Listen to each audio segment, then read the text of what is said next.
बिस्मिल्लाहिर्रहमानिर्रहीम। The topic of today's discussion is pathology 2016 के MCQs करेंगे। सबसे पहले दिया हुआ जो एवी नोड होता है उसको राइट कॉरोनरी आर्टरी सप्लाई करती है नियर इंटरवेंट्रिकुलर ग्रूव।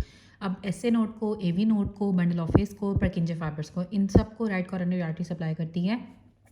और जो एवी नोड होती है उसको इंटरवेंट्रिकुलर ग्रूव के करीब right coronary artery AV node को सप्लाई करती है। जो राइट बंडल ब्रांच ब्लॉक होते हैं, राइट बंडल ब्रांचेज होती हैं, उसको लेफ्ट कॉरोनरी आर्टरी सप्लाई करती हैं और लेफ्ट बंडल ब्रांच को भी लेफ्ट कॉरोनरी आर्टरी और राइट कॉरोनरी आर्टरी दोनों सप्लाई करती हैं। जो ज़्यादातर आपका कंडक्टिंग सिस्टम है हार्ट का उसको राइट कॉरोनरी आर्टरी सप्लाई करती है except the right bundle branch. ठीक है, राइट बंडल ब्रांच के अलावा जो बाकी conducting system of the heart है उसको राइट कॉरोनरी आर्टरी ही सप्लाई कर रही होती है। इनफंडिबुलम को और राइट वेंट्रिकुलर आउटफ्लो ट्रैक को राइट कोनस आर्टरी सप्लाई करती है। इनफंडिबुलम को और राइट वेंट्रिकुलर जो आउटफ्लो ट्रैक होता है उसको राइट कोनस आर्टरी सप्लाई करती है। जो एंटीरियर 2/3 है इंटरवेंट्रिकुलर सेप्टम का उसको लेफ्ट एंटीरियर डिसेंडिंग सप्लाई करती है। और जो पोस्टीरियर 1/3 होता है इंटरवेंट्रिकुलर सेप्टम उसको पोस्टीरियर डिसेंडिंग आर्टरी सप्लाई करती है। जो फ्री वॉल है राइट वेंट्रिकल की उसको राइट मार्जिनल आर्टरी सप्लाई करती है या आरसीए सप्लाई करती है। राइट वेंट्रिकल की जो फ्री वॉल है उसको राइट मार्जिनल आर्टरी या फिर आरसीए सप्लाई करती है। जो एपिक्स होता है हार्ट को लेफ्ट एंटीरियर डिसेंडिंग सप्लाई करती है। जो पोस्टर लैटरल सरफेस होती है लेफ्ट वेंट्रिकल की उसको लेफ्ट सर्कमफ्लेक्स आर्टरी सप्लाई करती है। लेफ्ट वेंट्रिकल की जो पोस्टर लैटरल सरफेस है उसको लेफ्ट सर्कमफ्लेक्स आर्टरी सप्लाई करती है। इंफीरियर वॉल ऑफ हार्ट को राइट मार्जिनल आर्टरी सप्लाई करती है। Inferior wall of the heart को राइट मार्जिनल आर्टरी सप्लाई करती है। Posterior surface of the heart को 85% केसेस के अंदर पोस्टीरियर डिसेंडिंग आर्टरी सप्लाई करती है और 8% केसेस के अंदर left circumflex artery posterior surface of the heart को सप्लाई करती है। कौन सी वेन, अब ऐसी कौन सी वेन है जो कि पोस्टीरियर डिसेंडिंग आर्टरी के साथ अकम्पनी कर रही होती है, that is middle cardiac when. और कौन सी वेन है जो लेफ्ट एंटीरियर डिसेंडिंग आर्टरी के साथ अकम्पनी करती है, that is greater cardiac when. जो एंटीरियरली आपकी ग्रेटर कार्डिक वेन होती है, पोस्टीरियरली आपकी मिडिल कार्डिक वेन होती है। तो जो पोस्टीरियर डिसेंडिंग आर्टरी है उसके साथ मिडिल कार्डिक वेन है और जो लेफ्ट एंटीरियर डिसेंडिंग आर्टरी होती है उसके साथ ग्रेटर कार्डिक वेन अकम्पनी करती है। एपिकार्डियम की ब्लड सप्लाई कॉरोनरी आर्टरी से ही आती है और जो पेरिकार्डियम की ब्लड सप्लाई होती है वो पेरिकार्डियोफ्रेनिक आर्टरी से आती है। ठीक है, एपिकार्डियम को कॉरोनरी आर्टरी से सप्लाई करेंगे लेकिन जो पेरिकार्डियम है उसको पेरिकार्डियोफ्रेनिक आर्टरी सप्लाई करती है। परकिंजे फाइबर्स आपके स्पेशलाइज्ड कार्डिक सेल्स होते हैं। Purkinje fibre specialised cardiac cells होते हैं। जो पोस्टीरियर 1/3 इंटरवेंट्रिकुलर सेप्टम होता है उसको राइट कॉरोनरी आर्टरी सप्लाई करती है। बेसल मेम्ब्रेन के ऊपर जो नेगेटिव चार्ज होता है वो हेपरिन सल्फेट की वजह से होता है। बेसल मेम्ब्रेन के ऊपर नेगेटिव चार्ज हेपरिन सल्फेट की वजह से होता है। अब एक पेशेंट है उसको पाइलोरिक स्टेनोसिस थी, उसकी हिस्ट्री है कि उसको बार बार ड्यूडेनल अल्सर्स होते हैं और क्रॉनिक वॉमिटिंग रहती है। जो मोस्ट लाइकली बायोकेमिकल एबनॉर्मलिटी होगी ना वो हाइपोकेलीमिया हो जाएगा। उसके ब्लड के अंदर पोटाशियम के लेवल कम हो जाएंगे क्योंकि जब आपको क्रॉनिक वॉमिटिंग रहती है उसकी वजह से आपको हाइपोकेलेमिक हाइपोक्लोरीमिक मेटाबॉलिक अल्कलोसिस डेवलप हो जाती है जिसमें आपके ब्लड के अंदर पोटाशियम लेवल भी कम हो जाता है और ब्लड के अंदर क्लोराइड का लेवल भी कम हो जाता है, साथ आपको अल्कलोसिस डेवलप हो जाती है जो कि मेटाबॉलिक अल्कलोसिस होती है। यूरिन की ऑस्मोलैरिटी जो है वो 1200 है और प्लाज्मा की ऑस्मोलैरिटी 300 है। तो डायग्नोसिस क्या होगी? डिहाइड्रेशन। अब SIADH को और डिहाइड्रेशन से हम इस तरह से डिफरेंशिएट करते हैं। अगर तो syndrome of inappropriate ADH hormone होगा तो आपकी प्लाज्मा की ऑस्मोलैरिटी 280 मिलियोस्मोल से कम होगी। अगर आपकी प्लाज्मा की ऑस्मोलैरिटी 280 मिलियोस्मोल से ज़्यादा है तो इसका मतलब है कि आपको सिंपल वाटर की डेप्रिवेशन हुई है, मतलब आपको डिहाइड्रेशन हुई है जिसकी डिहाइड्रेशन में आपकी प्लाज्मा की ऑस्मोलैरिटी नॉर्मल होती है लेकिन जो SIADH होता है उसमें प्लाज्मा की ऑस्मोलैरिटी आपकी डिक्रीज कर जाती है। एरिथ्रोपोइटिन आपके पेरीट्यूबुलर कैपिलरी सेल से रिलीज होता है। किडनी में जो पेरीट्यूबुलर कैपिलरी सेल्स होते हैं एरिथ्रोपोइटिन वहाँ से रिलीज होता है और जो जुक्स्टाग्लोमेरुलर सेल्स होते हैं वो रेनिन को रिलीज करते हैं। हमने ये पहले भी पढ़ा था कि जो एंटी हाइपरटेंसिव्स होती हैं वो पेशेंट जिसको हाइपरटेंशन एंटी हाइपरटेंसिव ले रही तो सबसे ज़्यादा सेंसिटिव कौन सा किडनी का स्ट्रक्चर होगा? दैट इज जुक्स्टाग्लोमेरुलर सेल्स, क्योंकि जुक्स्टाग्लोमेरुलर सेल्स आपके रेनिन को रिलीज करते हैं और जो पेरीट्यूबुलर कैपिलरी सेल होते हैं वो एरिथ्रोपोइटिन को सिक्रीट करते हैं। अब नोड्यूलर ग्लोमेरुलोस्क्लेरोसिस जो होती है डायबिटिक पेशेंट्स के अंदर, डायबिटिक ग्लोमेरुलोपैथी वाले पेशेंट्स के अंदर उसको हम कैमिल्स्टीन विल्सन लीजन कहते हैं। जो कैरेक्टरिस्टिक नोड्यूलर ग्लोमेरुलोस्क्लेरोसिस डेवलप हो जाती है डायबिटिक ग्लोमेरुलोपैथी वाले पेशेंट के अंदर उसको हम कैमिल्स्टीन विल्सन लीजन कहते हैं। यूरिनरी स्टोन्स एसोसिएटेड होते हैं प्रोटियस की इन्फेक्शन के साथ। देखो यूटीआई में सबसे ज़्यादा जो कॉमन यूटीआई की कॉज है वो इकोलाई है, सेकंड पे क्लैप्शियला है, देन प्रोटियस है। तो जो यूरिनरी स्टोन्स हैं वो भी सबसे ज़्यादा या तो इकोलाई की वजह से होंगे, क्लैप्शियला की वजह से होंगे या फिर प्रोटियस की वजह से होंगे। अब यहाँ पे और कोई ऑप्शन नहीं दिया हुआ तो इसमें हम यहाँ पे प्रोटियस को सिलेक्ट करेंगे। अब एक नॉर्मल लुकिंग गर्ल है आपके पास आई है, उसको प्राइमरी एमेनोरिया मतलब उसको कभी मेंस्ट्रुएशन हुई ही नहीं है, उसका शॉर्ट और ब्लाइंड विजाइना है, वल्वा उसका नॉर्मल है, प्यूबिक हेयर भी उसके कम है और नॉर्मल ब्रेस्ट है लेकिन यूट्रस एब्सेंट है। तो इसका जो कैरियोटाइप होगा वो 46XY होगा। ये बेसिकली वाई क्रोमोसोमल डिसऑर्डर है जिसे हम स्वेयर सिंड्रोम भी कहते हैं। इसमें पेशेंट के जो सेकेंडरी सेक्सुअल कैरेक्टर्स होते हैं वो आपके इसमें जो गोनैड्स होते हैं ना, गोनैड्स की डिसजेनेसिस होती है। ये एंड्रोजन की इनसेंसिटिविटी होती है जिसकी वजह से गोनैडल डिसजेनेसिस जो होती है, जिसकी वजह से इसी पेशेंट की यूट्रस भी एब्सेंट है, उसका जो वजाइना है वो भी ब्लाइंड है, उसके जो गोनैड्स उनकी डिसजेनेसिस हो गई है।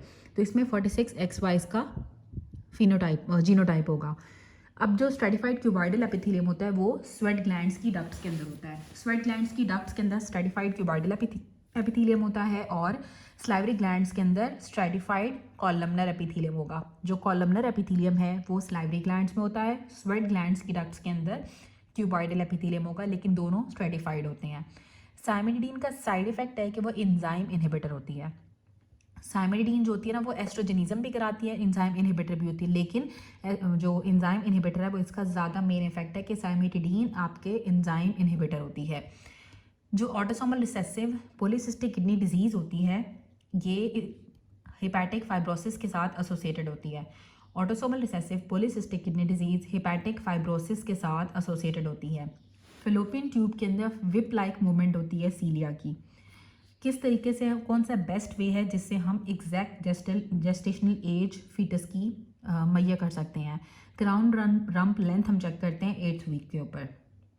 8th वीक के ऊपर क्राउन रम्प लेंथ से हम gestational age of the foetus को डायग्नोज कर सकते हैं। इंट्रा एम्ब्रियोनिक जो सिलोम होती है वो आपकी लैटरल प्लेट मीजोडर्म से आती है। Intra embryonic coelom lateral plate mesoderm से आती है। प्राइमोर्डियल जर्म सेल्स माइग्रेट करते हैं यूरोजेनिटल रिजिस में 6 वीक के ऊपर। ठीक है, 6 वीक के ऊपर जो आपके प्राइमोर्डियल जर्म सेल्स होते हैं वो माइग्रेट कर जाते हैं यूरोजेनिटल रिजिस पे। प्राइमोर्डियल जर्म सेल्स माइग्रेट कर जाते हैं यूरोजेनिटल रिज के ऊपर 6 वीक के ऊपर। जो प्राइमोर्डियल जर्म सेल्स होते हैं वो 3rd वीक में बन जाते हैं। जो प्राइमोर्डियल जर्म सेल्स होते हैं वो माइग्रेट करते हैं यूरोजेनिटल रिजिस के ऊपर 6 वीक में। 6 वीक के ऊपर आपके जो प्राइमोर्डियल जर्म सेल्स हैं वो माइग्रेट करेंगे यूरोजेनिटल साइनस के ऊपर, यूरोजेनिटल रिजिस के ऊपर, और जो प्राइमोर्डियल जर्म सेल्स हैं वो 3rd वीक के अंदर बन जाते हैं। जो इंट्राएम्ब्रियोनिक सिलोम है वो एक लैटरल प्लेट मीजोडर्म से आती है। Crown rump length 8th week के ऊपर आपको ये एक बेस्ट वे होता है जिससे हम exact gestational age of the foetus को डायग्नोज कर सकते हैं। उसके बाद जो ग्लैंडुलर प्रोलिफरेशन है एंडोमेट्रियम की वो प्रोजेस्टेरोन से होती है। प्रोजेस्टेरोन आपकी ग्लैंड्स की प्रोलिफरेशन कराता है एंडोमेट्रियम के। कार्डिक इफेक्ट्स जो फीटस के अंदर आ सकते हैं इस मदर को अगर रुबेला की इन्फेक्शन होगी तो वो आपके 5 to 10th वीक के अंदर कार्डिक डिफेक्ट्स आते हैं। अगर तो मदर को 5th to 10th वीक के अंदर रुबेला की इन्फेक्शन होगी तो उसके अंदर कार्डिक डिफेक्ट्स आएंगे। अगर तो रुबेला की इन्फेक्शन आपकी 5 to 6 वीक में है तो बच्चे को कैटरैक्ट डेवलप हो जाता है। अगर तो 7 to 8 वीक में है तो फिर उसको डेफनेस डेवलप होगी। और अगर 5th to 10th वीक के दरमियान है तो हार्ट की मेलफॉर्मेशंस डेवलप हो जाती हैं। रुबेला की इन्फेक्शन की वजह से जो कार्डिक डिफेक्ट आते हैं बच्चों के अंदर 5th to 10th वीक के ऊपर आते हैं। अगर तो 5 to 6 वीक है तो कैटरैक्ट होगा। 7 to 8 वीक है, ठीक है, 5, 6, 7, 8 इस तरह से याद रख लें कि 5, 6 में कैटरैक्ट, 7, 8 में डेफनेस, और 5 to 10th वीक में हार्ट की मेलफॉर्मेशन यहाँ पे कार्डिक डिफेक्ट्स हो सकते हैं। अब एक फीमेल है, उसका मेंस्ट्रुअल साइकिल 35 डेज का है तो जो उसकी ओवुलेशन होगी वो 21 डे पे होगी। आपने 35 में से 14 को माइनस कर देना है। अब ऑनसेट ऑफ मीनोपॉज पे क्या होता है, आपके एस्ट्रोजन के लेवल कम हो जाते हैं और FSH LH ज़्यादा हो जाता है मीनोपॉज के टाइम पे। टर्नर सिंड्रोम एसोसिएटेड होता है सिस्टिक हाइग्रोमा के साथ। सिस्टिक हाइग्रोमा लिम्फेटिक वेसल्स की डिजीज़ है। Related to lymphatics, cystic hygroma lymphatics के साथ रिलेटेड होता है। सिस्टिक हाइग्रोमा लिम्फेटिक्स की डिजीज़ है, लिम्फेटिक वेसल्स की डिजीज़ है। टर्नर सिंड्रोम एसोसिएटेड होता है सिस्टिक हाइग्रोमा के साथ। अगर तो आपको स्नो स्टॉर्म अपीयरेंस आएगी और आपको एक लार्ज फॉर जेस्टेशनल एज है, ये लार्ज आपको नज़र आ रहा है, यूट्रस जो है ना वो अपने डेट से लार्जर साइज़ में है और आपको स्नो स्टॉर्म अपीयरेंस आ रही तो कंप्लीट मोल होगा। कंप्लीट मोल के अंदर जो यूट्रस का साइज़ होता है वो एक्सपेक्टेड जेस्टेशनल डेट से बढ़ जाता है और जो पार्शियल मोल होते हैं उसके अंदर यूट्रस जो होता है वो स्मॉलर होता है सजेस्टेड डेट से। बर्किट्स लिम्फोमा एप्स्टाइन बार वायरस के साथ एसोसिएटेड होता है। कौन सा स्लाइवरी ग्लैंड का ट्यूमर है जो बिनाइन है? Pleomorphic adenoma benign salivary gland tumour है। वो ट्यूमर जिसके अंदर तीनों जर्म सेल लेयर्स होती हैं उसको हम टेराटोमा कहते हैं। अब जो प्लियोमॉर्फिक एडिनोमा होता है वो आपका स्लाइवरी ग्लैंड का बिनाइन ट्यूमर है। ऐसा ट्यूमर जिसके अंदर तीनों जर्म सेल लेयर होती हैं उसको हम टेराटोमा कहते हैं। एक पेशेंट की आपने लेप्रोटमी कराई और आपको म्यूसिन लाइक फ्लूइड नज़र आ रहा है जो कि फिल्ड कर रहा है आपकी पेरिटोनियल कैविटी को, तो जो पेरिटोनियल कैविटी की जो सीडिंग होगी वो एडिनोकार्सिनोमा से होगी। अगर एडिनोकार्सिनोमा होगा तो उसकी वजह से आपको म्यूसिन की तरह का फ्लूइड नज़र आता है पेरिटोनियल कैविटी के अंदर लेप्रोटमी पे। अब एक पेशेंट था, उसको न्यूप्लेजिया है, उन सेल्स का, उसके जो न्यूप्लास्टिक केस है न्यूप्लेजिया का, मतलब उसको कैंसर है और सेल्स को आप हाइपरक्रोमेजिया शो कर रहे हैं सेल। कौन सा टेस्ट या मार्कर होता है जिससे हम ओरिजिन ऑफ सेल्स को डिटेक्ट कर सकते हैं? तो साइटोकैरेटिन को हम यूज़ करेंगे। जो साइटोकैरेटिन होता है ना वो कार्सिनोमा को या एपिथेलियम को डिटेक्ट करता है।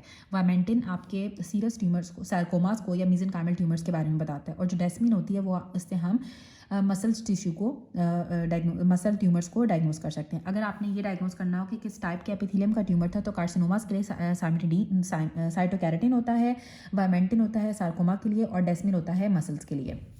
जो फर्स्ट ऑब्जर्वेबल साइन है इरिवर्सिबल सेल इंजरी का, वो कॉन्ट्रैक्शन बैंड्स आपको नजर आते हैं साइटोप्लाज्म के अंदर।